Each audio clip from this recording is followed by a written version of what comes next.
Eh oh!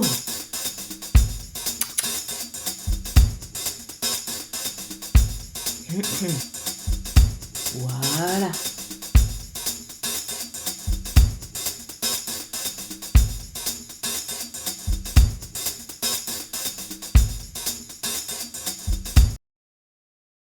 Je suis sociologue des arts, sociologue du travail, sociologue du genre et puis spécialiste des méthodes qualitatives. J'essaie de travailler sur ces 4 spécialisations, ce qui me permet d'essayer de mieux comprendre la question qui nous occupe aujourd'hui, qui est celle des conditions de féminisation du travail artistique. Alors comment je me suis retrouvée à travailler sur ce sujet? Un petit peu par hasard. C'est-à-dire que d'un côté, j'ai commencé la recherche et les enquêtes empiriques en 1994, plutôt comme sociologue du travail classique. Donc sur l'industrie automobile, les assurances, les centres d'appel, la poste. Voilà, j'ai eu différentes thématiques, j'ai publié sur ces questions. Et en parallèle, mais de manière totalement dissociée à ce moment-là, j'ai commencé le jazz vocal la même année, en 1994. Et puis en 97-98, par hasard, je me suis retrouvée dans un atelier semi-professionnel dans lequel se trouvaient des chanteuses de jazz semi-professionnelles, professionnelles. Et on commençait à émerger un ensemble d'expériences personnelles ou qui affectaient mes copines, on va dire, et d'anecdotes qu'on me racontait qui semblaient exprimer quelque chose de très conflictuel et de très problématique du point de vue en tout cas des femmes dans ce monde-là. Et ça m'a donné envie de mener une recherche de la même manière que j'avais mené des recherches dans les autres lieux de travail. Alors, dans un premier temps, j'ai donc travaillé, puisque c'était mon terrain d'enquête, sur le jazz vocal, puis sur le jazz instrumental, avec d'un côté en permanence la question du travail artistique, des conditions de travail, de qu'est-ce que c'est être ou ne pas être musicien, musicienne de jazz, et d'un autre côté, de manière encore plus affirmée, cette question d'essayer de comprendre pourquoi il y a si peu de femmes dans le jazz, et quand elles y sont, c'est particulièrement difficile pour elles. Alors vraiment, l'angle que j'ai adopté et sur lequel j'ai travaillé de manière transversale, c'est vraiment d'essayer de comprendre qu'est-ce qui fait donc que c'est plus difficile pour les femmes que pour les hommes d'entrer, de se maintenir et d'être reconnus comme artistes, et aussi progressivement, de manière de plus en plus affirmée, qu'est-ce qui fait quand même qu'on a aujourd'hui des femmes qui peuvent être au plus haut niveau des hiérarchies artistiques et des mondes de l'art qui se féminisent. Alors, du côté des les constats généraux, on va dire, à partir des enquêtes qui ont été menées depuis une vingtaine d'années sur ce sujet, je dirais qu'il y en a 3 principalement. Le premier, c'est que quel que soit le monde de l'art, qu'il soit très masculin quantitativement, comme le jazz ou le rap, ou le cinéma, la réalisation, qu'il soit plutôt paritaire ou mixte, on va dire, comme la littérature ou les arts visuels, qu'il soit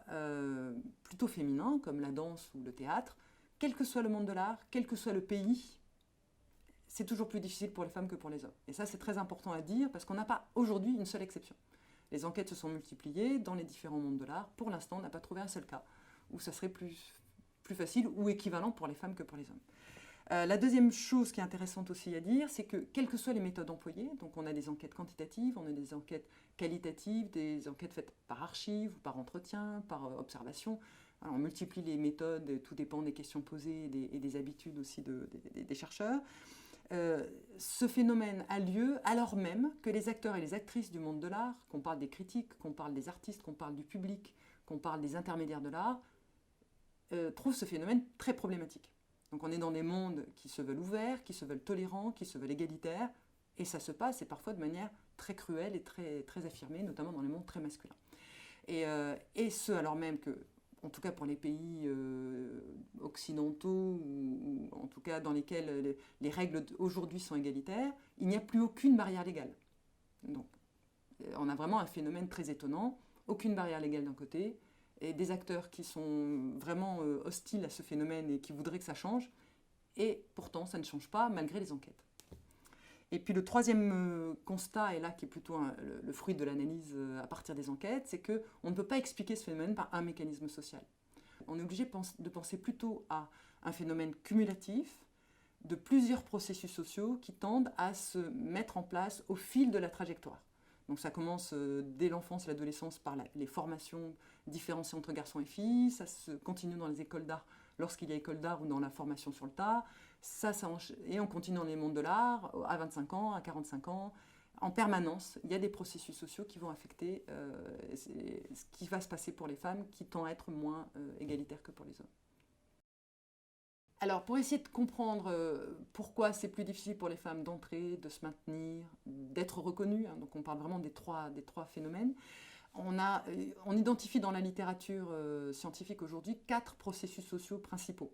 Donc le premier processus social majeur, c'est l'existence de stéréotypes féminins péjoratifs. C'est-à-dire la question, c'est pas tant que finalement il y a des stéréotypes sociaux qui seraient spécifiquement donnés aux femmes par rapport aux hommes, mais c'est qu'en plus ces stéréotypes sociaux tendent à limiter leur reconnaissance et à faire d'elles des artistes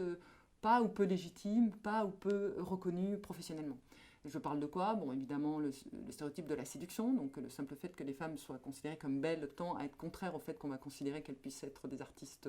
de qualité, mais c'est aussi, on va leur attribuer la petitesse, l'élégance, la fragilité. Donc c'est des stéréotypes qui fonctionnent de manière négative pour leur reconnaissance. Et ça peut être employé par les critiques d'art, ça peut être dans la tête du public, ça peut être aussi dans la tête des collègues artistes, hommes et femmes, ça peut être dans la tête de l'ensemble des intermédiaires de l'art, ce qui montre bien, quand je dis dans la tête, qu'on est dans quelque chose de plutôt inconscient, qui se met en place. Je vois une œuvre d'art, on me dit que c'est une femme qui l'a produite, je tends à la catégoriser de manière plus négative que si la même œuvre d'art m'est montrée en étant nommée comme étant d'un homme. Et ça va être la même chose sur une performance scénique, etc. Un autre processus social important, c'est que les mondes de l'art sont des mondes dans lesquels on entre et on sort de manière libre, ouverte, il n'y a pas de droit, on ne passe pas très peu de concours à part en musique classique, et les réseaux sociaux sont très importants pour pouvoir jouer, produire, être publiés. Or, ces réseaux sociaux tendent à favoriser les hommes et à fonctionner donc de manière très masculine. À la fois parce qu'il y a cooptation entre les hommes, il y a une sorte d'entre-soi, et on est dans des mondes qui restent encore dominés par les hommes, mais aussi parce que même les femmes peuvent participer à cette sorte de cooptation qui est faite envers les hommes. Alors, les deux explications assez fragiles encore, mais quand même qui commencent à s'installer dans la littérature, c'est les stéréotypes, c'est-à-dire je vois une œuvre d'art, je vois une artiste, je ne la vois pas de la même manière que je verrais l'œuvre d'art si elle était signée d'un homme ou si je voyais cet artiste en interaction. Et deuxième explication, c'est que les hommes et les femmes sont socialisés de manière différente et se comportent de manière différente, ont des goûts différents, au moins socialement, et tendent du coup la cooptation. On est plus à l'aise avec quelqu'un qui a été socialisé de la même manière que soi et qui incarne quelque part le modèle de l'artiste. Un troisième processus social qui est également important, et qui est lié déjà aux deux premiers évoqués, le fait que les mondes de l'art tendent à fonctionner de manière masculine, au sens, on est bien d'accord, social du terme. Donc, pour jouer sur scène, pour faire de la danse, pour pour pouvoir produire de manière légitime une œuvre littéraire, je tends à participer à un monde dans lequel ce qui est valorisé, c'est des comportements dits masculins qui sont appris dès la cour d'école, chez les petits garçons plutôt que chez les petites filles. Ce qui va faire que pour les femmes, non seulement elles peuvent être moins bien perçues, on revient au stéréotype négatif de tout à l'heure, mais aussi elles peuvent être fatiguées. Donc on entend parler de lassitude, notamment passé un certain nombre d'années, de devoir se comporter d'une manière qui n'est pas nécessairement la manière dont on aimerait se comporter. Et puis un dernier processus social, évidemment, que j'aime bien nommer en dernier parce que dans les enquêtes sur l'art, elles apparaissent plutôt comme secondaires, sauf quand le monde de l'art devient presque paritaire, mais ce qui est encore très peu le cas, par en musique classique, qui est le fait que les femmes, passées 30 ans, 35 ans, tendent, dans une immense majorité en tout cas, à être mère, à être conjointe, et que les rôles de mère et de conjointe sont plutôt contraires aux attentes qui sont faites envers les artistes, qui est une dévotion évidemment, un temps, une flexibilité, une précarité très forte. Alors du côté des ressorts de la transgression, on est à nouveau sur 4 ressorts qui apparaissent dans les recherches, même si c'est une question qui est un peu moins travaillée que la question des obstacles. Alors, le premier mécanisme qui apparaît comme, le premier processus social qui apparaît comme particulièrement efficace dans les recherches, c'est en fait chaque fois qu'on a des politiques publiques ou des institutions qui permettent aux femmes d'exercer leur art.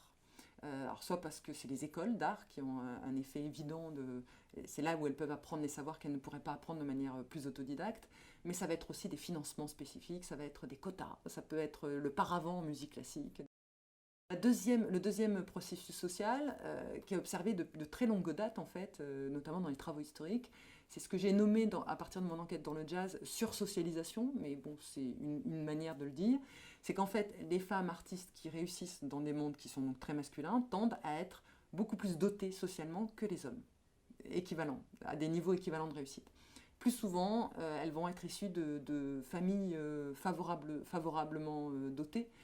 dans les mondes de l'art ou tout simplement socialement. Plus souvent, elles vont être passées par des écoles d'art prestigieuses. Plus souvent, elles vont être en couple homogame avec une personne qui évolue dans le monde de l'art dans lequel elle se trouve. Le troisième processus social qui est important et qu'on observe notamment en ethnographie, c'est que et surtout sur les scènes par exemple musicales ou de danse, c'est que les femmes vont tendre une fois qu'elles ont, consciemment ou non d'ailleurs, pris conscience des stéréotypes qui leur sont contraires, jouer sur un registre qui peut aider à être programmé, aider à être mieux considéré. Alors, il y a deux registres possibles, soit aller vers ce que nous on appelle la masculinisation, ça veut dire qu'elles deviennent des hommes, ça veut dire qu'elles adoptent des attributs masculins, oublier le maquillage, oublier les boucles d'oreilles, oublier les cheveux longs, donc se mettre dans des postures physiques qui peuvent donner plus le sentiment d'être avec quelqu'un qui est androgyne, en tout cas, si ce n'est un homme. Et là, pour essayer de faire disparaître leur féminité et les stéréotypes qui y sont associés. L'autre stratégie, totalement inverse, mais qui fonctionne également pour obtenir plus de légitimité ou plus de programmation, c'est à l'inverse de jouer sur les stéréotypes de la séduction, de la féminité, voire de la sexualisation, pour intéresser les producteurs, intéresser le public, et là encore, essayer de jouer quand même, ou de faire de la musique quand même, ou d'écrire des œuvres d'art quand même. Voilà. Et le dernier processus social qui est important, c'est qu'on observe que les actions collectives entre femmes peuvent avoir un effet d'entrée et de maintien aussi dans les mondes de l'art, voire parfois de reconnaissance. Ça peut être fait alors pour des raisons très variées. On peut avoir évidemment tous les mouvements féministes qu'on a observés dans différents mondes de l'art et qu'on continue à observer dans différents mondes de l'art. Donc des femmes qui se mettent ensemble pour défendre une certaine manière de faire de l'art, ou la volonté d'exister en tant qu'artiste et pas seulement en tant que femme, mais ça peut être aussi pour défendre tout simplement une capacité à créer. Bon, il y a une exposition où il n'y a que des femmes, je vais être dedans pour qu'on voit enfin mes œuvres d'art. Donc il n'y a pas nécessairement de volonté féministe ou de volonté de défendre une identité féminine ou féministe, mais juste, comme le disait une musicienne dans un entretien quand je l'ai rencontrée, il faut bien vivre, et c'est une manière de vivre, et ça permet de continuer à créer et d'avancer. Dans les mondes de l'art, on est particulièrement obsédé par l'idée que si tu es talentueux, et voir si tu es talentueuse, il n'y a pas de raison que tu n'y arrives pas. Même si c'est un peu plus dur, un peu moins dur, le talent va toujours avoir le dernier mot. Or, nous, ce que nos enquêtes montrent, c'est que le talent est majeur pour, certes, pouvoir éventuellement un jour devenir artiste, mais ce qui est encore plus majeur, c'est les inégalités, alors de genre, ce dont on parle aujourd'hui, mais les inégalités sociales, les inégalités de racialisation, qui vont d'emblée faire qu'on peut rentrer dans ce monde de l'art où on s'y maintient, il y a des taux d'échec énormes, et finalement, le simple fait qu'il y ait autant d'inégalités masque finalement le fait même que le talent puisse ou pas s'exprimer. Mais pour l'instant, on a des mondes de l'art qui ne sont pas du tout convaincus par notre démonstration sur ce registre-là. Deuxième point qui semble aussi très important, et ça on le constate dans d'autres mondes professionnels, puisque j'ai la chance aussi de comparer avec les autres mondes professionnels et d'avoir fait des numéros spéciaux là-dessus, dans les revues scientifiques, autour de ce qu'on appelle le plafond de verre, c'est-à-dire qu'on est là dans des choses qui sont vraiment de l'ordre du quotidien, du naturel. On a, dès notre enfance, au moment où on est porté en tant que bébé, on n'est pas porté pareil quand on est garçon et fille, dans la cour d'école, avec nos parents. On a une expérience de fille, une expérience de garçon, et ces comportements et les perceptions qu'on a des comportements des autres sont devenus des évidences naturelles, qu'on le sache ou non d'ailleurs. Donc quand on dit aux gens, bon, vous vous comportez de manière masculine, ou vous adoptez des stéréotypes féminins,